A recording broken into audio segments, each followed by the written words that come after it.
राधे कृष्णा। जय बोलो सीता रामचंद्र भगवान की जय। श्री राम जय राम जय जय राम। श्री राम जय राम जय जय राम। श्री राम जय राम जय जय राम। श्री राम जय राम जय जय राम। जय बोलो सीता रामचंद्र भगवान की जय। जय बोलो राष्ट्रगुरु समर्थ रामदास स्वामी की जय। जय बोलो स्वराज्य सिंहासनाधिपति छत्रपति शिवाजी महाराज राजे की जय। जय बोलो हिमाचल पर्वतराज की जय। जय बोलो गंगा मैया की जय। जय बोलो ऋषिकेश नारायण भगवान की जय। जय बोलो रैभ्य महर्षि की जय। அழகான ரிஷிகேஷ். ரிஷிகம் அப்படின்னா இந்திரியங்கள்னு அர்த்தம். இந்த இந்திரியங்கள் எல்லாத்தையும் தன்வசப்படுத்தினவர்களை ரிஷிகேஷன் அப்படின்னு சொல்லுவார். முக்கியமா பகவான் ரிஷிகேஷன் அப்படின்னு அவனை தான் கொண்டாடுவார்கள். ஆனால் அந்த பகவானே ரைபிய மகரிஷியை பார்த்து, நான் எப்படி இந்திரியங்களுக்கெல்லாம் அதிபதியோ அந்த மாதிரி இந்திரியங்கள் எல்லாம் ஓம் பேச்சு கேட்கறது. ஸோ நீயும் ரிஷிகேஷ், இனி இந்த ஊரும் ரிஷிகேஷ் அப்படின்னு சொல்லி பகவான் திருநாமம் கொடுத்தான். ரிஷிகேஷன் அப்படின்னு அவ்வளவு அழகா அத்தனை விசேஷமா கொண்டாடுறார்கள். அப்படிப்பட்ட ரிஷிகேஷத்துல சமர்த்த ராமதாச வைபவம். ஏன்னா சமர்த்த ராமதாசர் இங்கிருந்து தான் பத்ரி அந்த பக்கம் எல்லாம் போனார். இதுதான் ஆரம்பம். ஹரித்வாரம் ரிஷிகேஷம் இப்படிதான் போவான். நாம ஒரு வாரம் போயிட்டு வந்தோம். 400 வருஷங்களுக்கு முன்னாடி எத்தனை நாள் போயிருப்ப. நம்ம ஒரு வாரம் போயிட்டு வரதுக்குள்ளேயே அந்த ஹார்ஷ் கிளைமேட் அது இது என்னெல்லாமோ இருந்தது. ஆனா 400 வருஷத்துக்கு முன்னாடி எத்தனை நாள் நடந்திருப்ப. கிட்டத்தட்ட 300 கிலோமீட்டர் இங்க இருந்து பத்ரிகாசம். ப்ராப்பர் ரோட்ஸே கிடையாது. எல்லா மலைகள்ல நம்ம பார்த்தோம். அந்த பல இடங்கள் அங்கங்க கிராமங்கள், அந்த கிராமங்களுக்குலாம் ஆக்சஸே கிடையாது. இன்னைக்கே கிடையாது. மோட்டார் ரோட்ஸ் கிடையாது. அவ ஊருக்குள்ள அவ பாட்டுக்கு இருப்பா, அவ்வளவுதான். எங்கேயுமே நம்ம நிறைய மெடிக்கல் ஷாப்பே பார்க்கல, எங்கேயுமே டென்டிஸ்ட் பார்க்கல, எங்கேயுமே ஆப்தல்மாலஜிஸ்ட் பார்க்கல, பெரிய பெரிய ஹாஸ்பிட்டல் பார்க்கல, பிரைவேட் கிளினிக்ஸ் பார்க்கல. இதெல்லாம் பார்த்தோம்னா ரிஷிகேஷ், டெஹ்ராடூன், ஹரித்வார். இங்கே ஏன்னா நம்மளாம் வெளியாரெல்லாம் வந்துட்டோம்ல, அதனால நம்ம மேலே ஏற ஏற ஏற பார்த்தோம்னா என்னோட அனுபவத்தில் நான் பார்த்தது ருத்ரபிரயாகில் ஒரு கவர்மெண்ட் ஹாஸ்பிட்டல், உத்தரகாசியில் ஒரு கவர்மெண்ட் ஹாஸ்பிட்டல், பத்ரிநாத்தில் இங்கெல்லாம் ஆயுஷ்மான் ஆள் தெரியும், கூட வந்தவாள் ஆயுஷ்மான் ஆள் தெரியும்.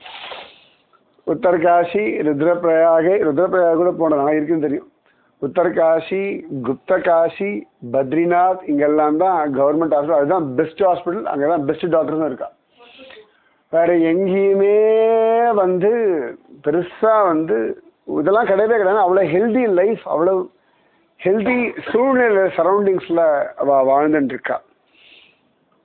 அப்ப 400 வருஷங்களுக்கு முன்னாடி சமர்த்த ராமதாசர் எந்த கிராமத்துக்கு போயிருப்பார்? ஒரு கிராமத்துலேருந்து இன்னொரு கிராமத்துக்கு டிராவல்கே எப்படி போயிருப்பா? நம்ம அப்படி அந்த துங்குநாத்தெல்லாம் கூட பேவிடு பாத்துல தான் நம்ம போகணும். நம்ம ஒன்றும் பாத்தில்லாத ஒரு காட்டுக்குள்ள நடக்கவே இல்லை. அதுக்கே நம்ம வந்து அந்த சில இடங்கள்ல பேவிடு பாத்தை விட்டுட்டு தனியா கீழே இறங்கினதே கடுவாளி மாதிரி இறங்கினோம்னு சொல்லியிருக்கோம். அப்போ கடுவாலிஸ்லாம் எப்படி ஏறி இறங்கியிருப்பா? ஓரளவுக்கு நமக்கு தெரியும்னா விருத்த பத்ரி சொல்லலாம். அந்த கிராமத்து வழியாவே உள்ள போனோம், கிராமத்து வழியாவே வெளில வந்து, அவ்வளவுதான். அப்ப பார்த்துக்கோங்க, அந்த ரோடே இல்லைன்னா இந்த கிராமத்துல ஏறி அப்படி மேலே வந்திருப்பா. திரும்பி இப்படியே காட்டு வழிப்பா அதில் நடந்து போயிருப்பா. அதுக்கப்புறம் ஏதோ ஒரு கிராமத்தில் வந்திருக்கும், அங்கே தங்கியிருப்பா. திரும்பி அந்த மலையிலேருந்து அவரோட கனெக்டிவிட்டி. இப்படியே பத்ரிகாசம் போனோம்னா எத்தனை மாசக்கணக்காக இருக்கும், கற்பனை கூட பண்ணி பார்க்க முடியும்.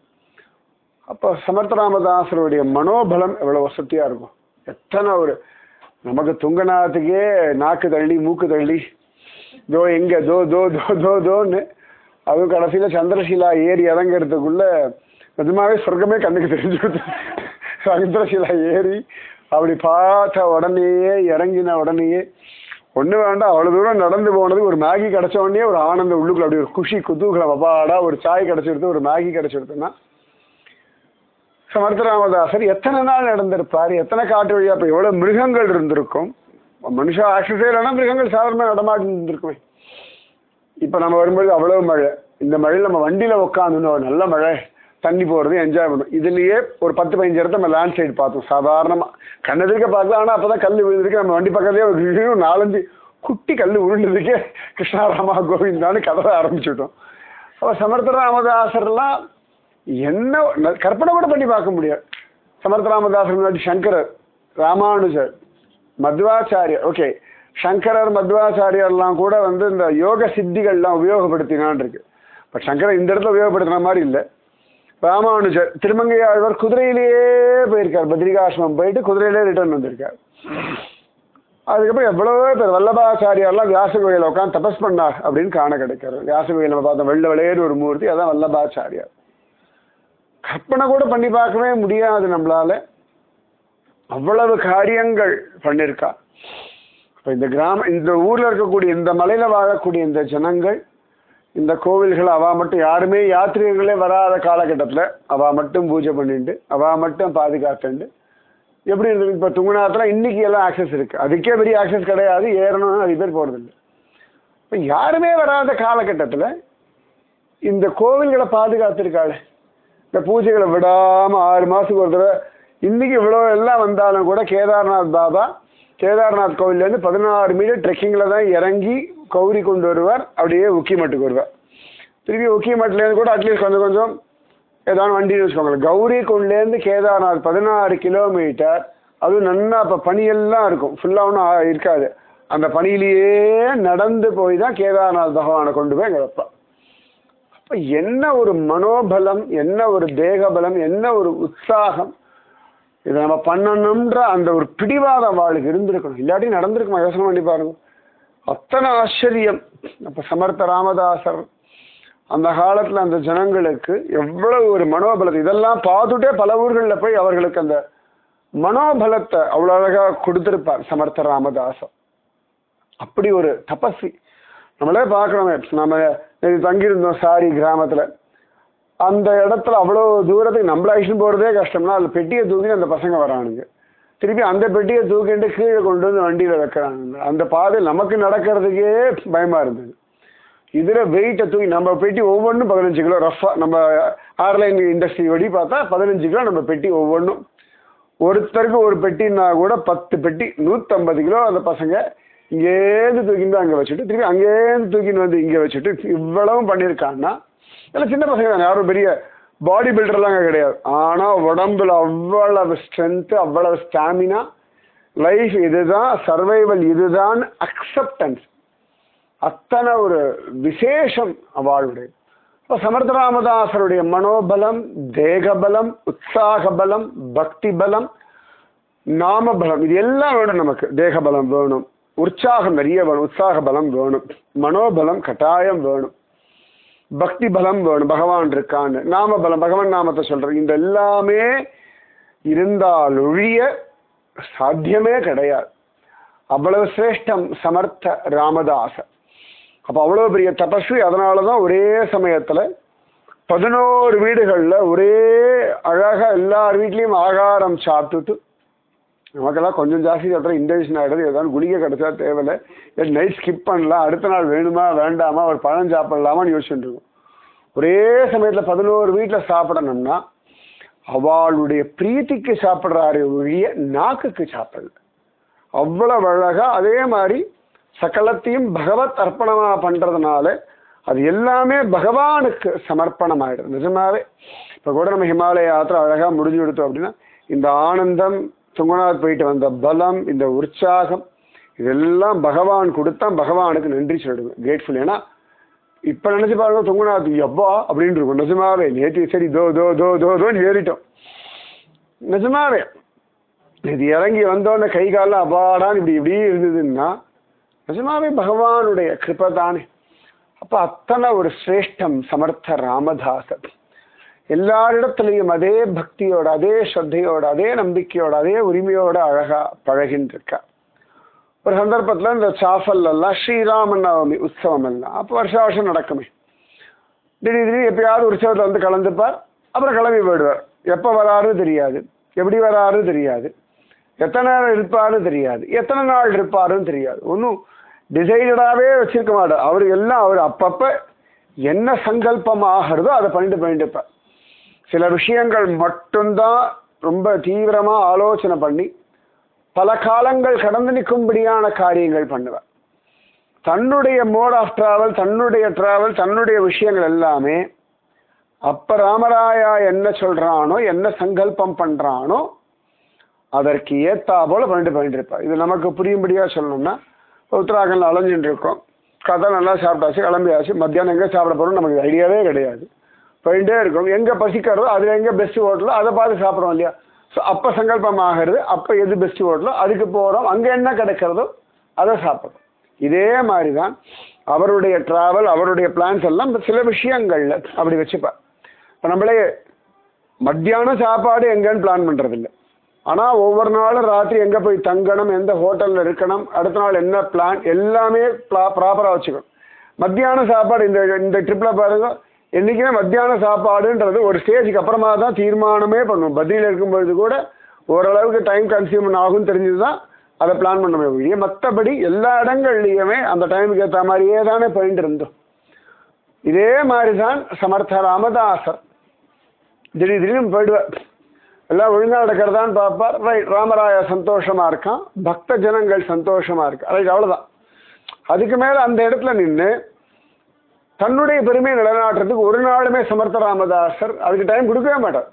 முடிச்சாச்சு, அடுத்து என்ன கடமை, அடுத்து என்ன ப்ரொசீடிங்ஸ், அதுக்கு அடுத்த விஷயம் என்ன, இதில் தான் கேரி ஃபார்வர்ட் பண்ணிட்டு இருப்பார் ஒழிய. இப்போ நம்மெல்லாம் ஒரு நல்ல காரியம் பண்ணிட்டோம், ஒரு சூப்பராக ஒரு காரியம் பண்ணிட்டோம் அப்படின்னா நம்ம அந்த இடத்துல நின்றுட்டு இருப்போம். We want people to greet us, அப்படி அங்கே நின்றுட்டு எல்லாரும் நம்மளை கொண்டாடி அதுலேயே தளச்சுண்டு அது முடிஞ்சாச்சு. முடிஞ்ச விஷயத்தை இப்போ பேசி இப்போ கொண்டாடி அதை கேட்டு இந்த டைம் போயிடுத்துனா திருப்பி யார் கொடுப்பா? இப்போ அந்த டைம் முடிஞ்சாச்சு, நல்லது, ரைட். இப்போ அடுத்து இந்த வேலை பண்ணணுமே. இப்போ ஒரு கிரிக்கெட் டீம் இருக்குது, ஃபஸ்ட்டு ரொம்ப நல்லா விளையாடியாச்சு, அதுலேயே எல்லாம் பெருமையில் உட்காந்தான்னா அடுத்து பவுலிங்கில் கோட்டை விட்டாச்சுன்னா மேட்ச் தோற்று போய்டும். நான் நல்லா அடித்தோம், 400 அடித்தோம், 500 அடித்தோன்னு அப்படியே விட்டுட்டோம்னா முடிஞ்சு போச்சு, பிரயோஜனமே இல்லை. பகலில் நல்லா வேலை பண்ணுறோம், ரைட், நல்லா தூங்கணும். நல்லா தூங்கினா தான் காத்தாடு தான் இது முடியும். நல்லா வேலை பண்ண கண்டினியூஸாக பண்ணிட்டு இருந்தால் டயர்ட் ஆகிடும். கண்டினியூஸாக தூங்கிட்டு இருந்தாலும் ஒவ்வொன்றும் அந்தந்த இடத்துல பிரேக் பண்ணி எதெல்லாம் நீங்கள் பண்ணலாம், அது மிஸ்டேக்ஸோ சூப்பர் விஷயமோ முடிஞ்சாச்சுன்னா அது பாஸ்ட், அவ்வளோதான். மிஸ்டேக்காக கற்றுக்கோங்க, சூப்பர் விஷயமா ஓகே, அந்த எந்தூசியாசத்தில் அடுத்த வேலையை ஆரம்பிச்சு. இப்படித்தான் லைஃப் ஓடணும். அதுக்கு பேர் தான் கர்மயோகம்னு பேர். எதுக்கு இத்தனையும் சொன்னால் நாளைக்கு ஊருக்கு போனால் அடுத்த வேலையை பார்த்துடணும். ஹிமாலயாஸ் போயிட்டு வந்து கதையெல்லாம் பேசிக்கலாம், எக்ஸ்பீரியன்ஸ் எல்லாம் பேசிக்கலாம்.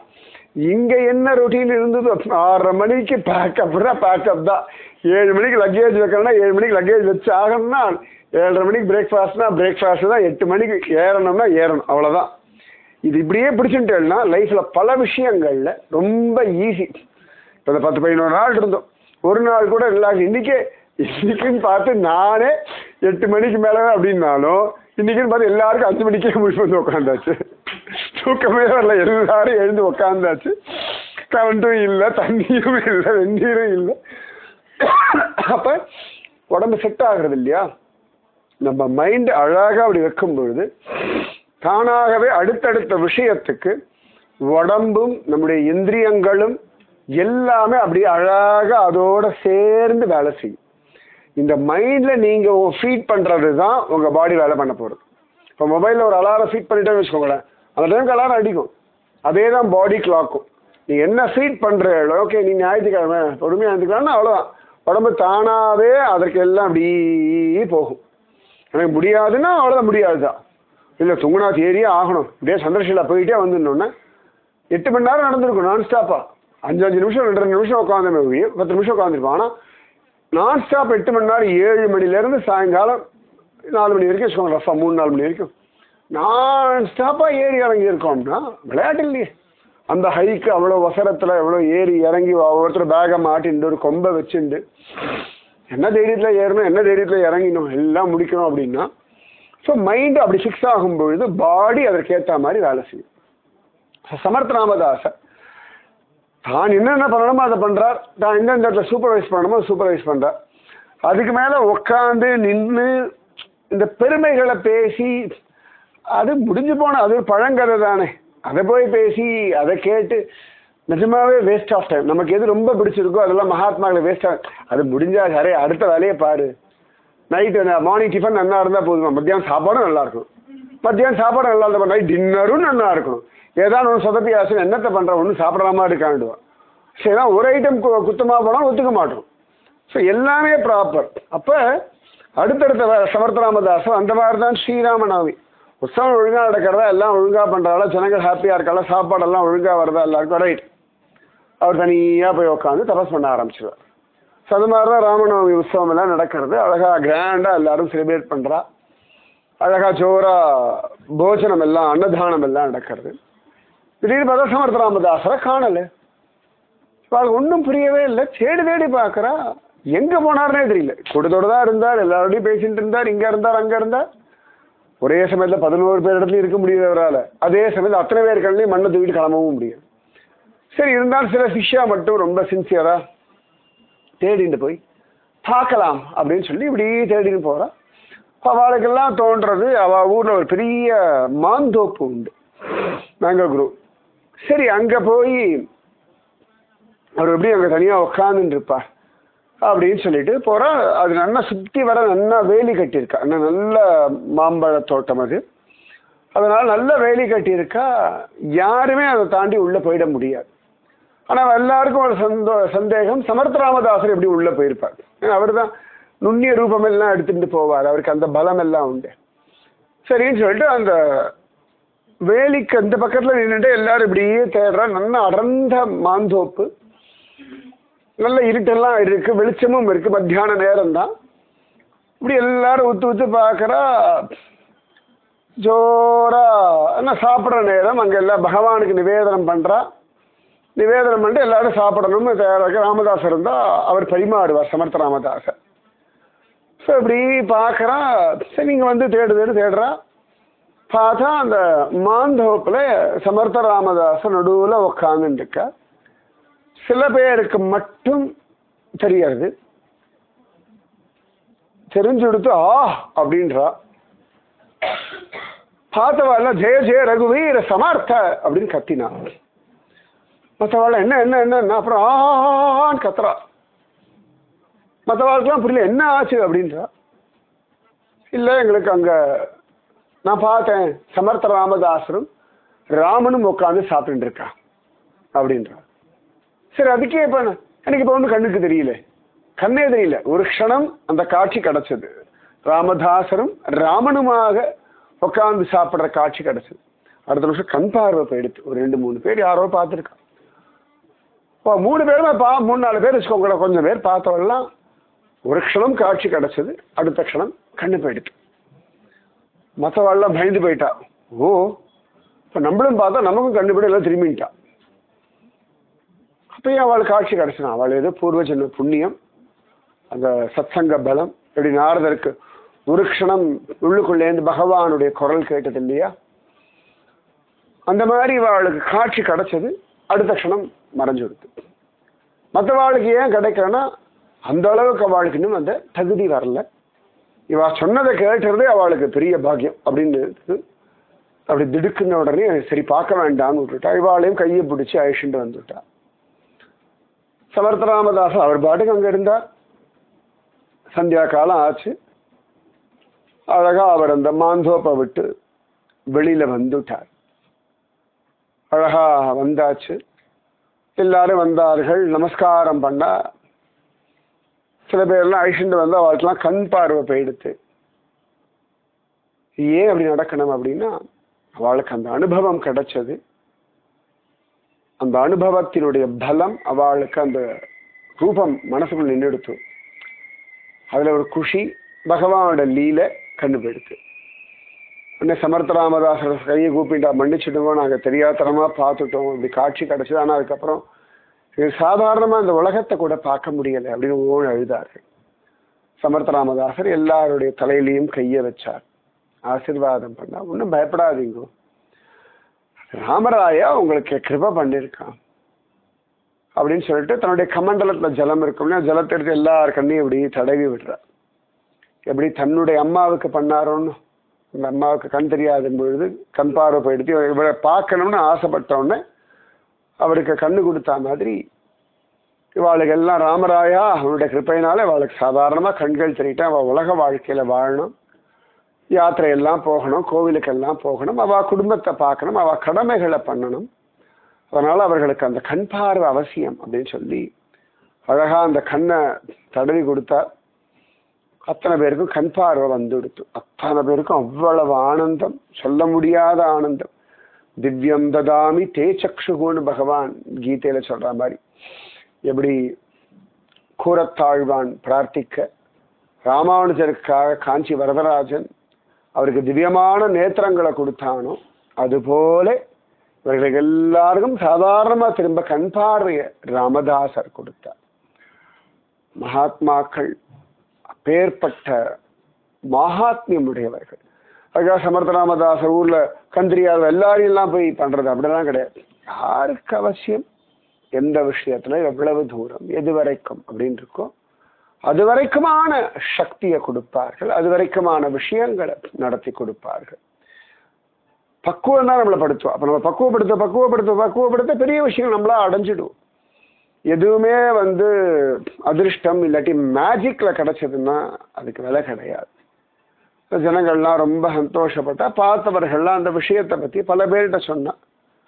சமர்த்த ராமதாசர்கிட்ட திரும்பி அதை பத்தி யாருக்கும் கேட்கிற தைரியம் இல்லை, யாரை பார்க்கணும்னு ஆசையும் படலை. ஏன்னா கண்ணு போயிடுச்சுன்னா, ஏதோ சமர்த்த ராமதாசருக்கு தடவினா கண்ணு வந்துடும், அவர் பாட்டுக்கு எங்கேயா போயிட்டாருன்னா கண்ணு போயிடும், அந்த ஒரு பயமும் இருந்தது. இப்படி சமர்த்த ராமதாசர் ராமனோட சகபோஜனம் பண்றார். எப்படி ஆஞ்சநேயமூர்த்தி ராமனோட ஒரே இலையில சகபோஜனம் பண்ணாரோ அந்த அவரோட அவதாரம் தானே இவர். அதனால சமர்த்த ராமதாசர் ராமனோட இங்க நிவேதனம் பண்றா, அங்க சமர்த்த ராமதாசர் ராமனோட உட்கார்ந்து மாந்தோப்புல அவ்வளவு அழகா ஆகாரம் ஸ்வீகரிச்சுட்டு இருக்கான். இப்ப மகாத்மாக்கள் எல்லாம் பகவானோட வாழ்ந்துட்டு இருக்கா. அப்படிப்பட்டவர்கள் நம்மளோட வாழறா, நம்மளோட பழகிறா அப்படின்னா அது பெரிய பாக்கியம் தானே நமக்கு. அதனால அப்பேற்பட்ட சமர்த்த ராமதாசர் இப்ப கூட ஏதோ ஒரு விஷயம் படிக்கும்போது, பத்ரிகாசிரமத்துல ஒரு ஆஞ்சநேயர் உண்டு பிரதட்சணம் பண்ற இடத்துல, நம்ம லக்ஷ்மி தேவி பக்கத்துல சந்திக்கணும். அந்த பக்கம் எத்தனை பேர் பார்த்தேன்னு தெரியும், ஏன்னா நான் போய் காட்டல உங்களை கூட்டத்தில் இல்லை. நம்ம சுத்தின்னு வரும்போது பார்த்த ஆஞ்சநேயர் வேற, நம்ம ஜெய அந்த நரநாராயணர் பக்கத்துல கண்டாயன பக்கத்துல பார்க்காத ஆஞ்சநேயர் அது ஒண்ணு நம்ம பார்த்து. அது இல்லாமல் லக்ஷ்மி தேவி சன்னிதி பக்கத்துல ஒரு பெரிய ஆஞ்சநேயர் இருப்பார். அது நிறைய பேர் வியாசராஜ பிரதிஷ்டைன்னு சொல்லுவா, சில பேர் அது பத்ராசல ராமதாஸ் நம்ம சமர்த்த ராமதாச பிரதிஷ்டைன்னு சொல்றா. திரும்பி போய் பார்ப்போம். ராதே கிருஷ்ணா. ஸ்ரீராம ஜய ராம ஜய ஜய ராமா. ஸ்ரீராம ஜய ராம ஜய ஜய ராமா. जय बोलो सीता रामचंद्र भगवान की जय. जय बोलो राष्ट्रगुरु समर्थ रामदास स्वामी की जय. जय बोलो वीर धीर सूरांजनेय स्वामी की जय. जय बोलो स्वराज्य सिंहासनाधिपति छत्रपति शिवाजी महाराज राजे की जय. जय हिंद. भारत माता की जय. जय बोलो हिमाचल पर्वतराज की जय. जय बोलो गंगा मैया की जय. जय बोलो ऋषिकेश नारायण की जय. जय बोलो रैभ्य महर्षि की जय. राधे कृष्णा.